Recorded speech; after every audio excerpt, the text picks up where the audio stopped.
माँ की आखिरी इच्छा। एक बार एक बूढ़ी माँ को उसके बेटे ने एक वृद्ध आश्रम में ले जाकर छोड़ा। इस माँ का ये वही इकलौता बेटा था जिसके लिए इस माँ ने जीवन भर संघर्ष किया। इस बेटे के लिए वो सब कुछ किया जो एक माँ को करना चाहिए या एक माँ कर सकती है, और आज भी अपने बेटे को किसी भी तरह की परेशानी ना हो इसलिए आश्रम में रहने के लिए भी तैयार हो गई। वृद्ध आश्रम में रह रही माँ हमेशा अपने बेटे को याद करती, मगर बेटा केवल साल में एक बार उसको मिलने जाता या फिर फोन पर बात कर लेता। कई साल बीत गए। वृद्ध आश्रम से बेटे को एक दिन फोन आया।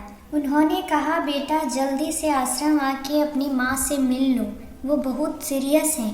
बेटा जब अपनी माँ के पास पहुँचा तब वह अपनी आखिरी सांसें गिन रही थी।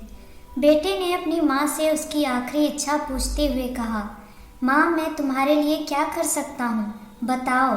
माँ ने कहा, बेटा इस आश्रम में गर्मी और मच्छर बहुत ज़्यादा है, यहाँ पर कुछ पंखे लगवा देना। फ्रिज ना होने की वजह से यहाँ पर हम बूढ़ों को कई बार भूखे पेट ही सोना पड़ता है, क्योंकि खाना खराब होने से नहीं बच पाते। तो इस आश्रम के लिए एक दो फ्रिज भी खरीद देना। बेटे ने अपनी माँ की सारी बातें सुनी और अपनी माँ से पूछा, आपने इतने साल यहाँ पर निकाल दिए, पर आपने कभी भी यह बातें मुझसे नहीं कही, और अब जब आपके पास टाइम नहीं बचा तब आप यह सब कह रही हैं, ऐसा क्यों? माँ ने अपने बेटे को जवाब देते हुए कहा, बेटा मैंने गर्मी, भूख और पीड़ा सहन कर ली, लेकिन मुझे पता है जब तेरे बच्चे तुझे यहाँ पर छोड़ के जाएंगे तब तू यह सब सहन नहीं कर पाएगा।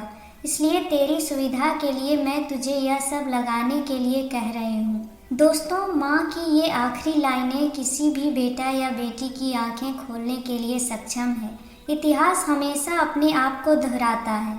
अगर आप चाहते हैं कि आपके साथ अच्छा व्यवहार हो तो आपको भी दूसरों के साथ वैसा ही व्यवहार करना पड़ेगा।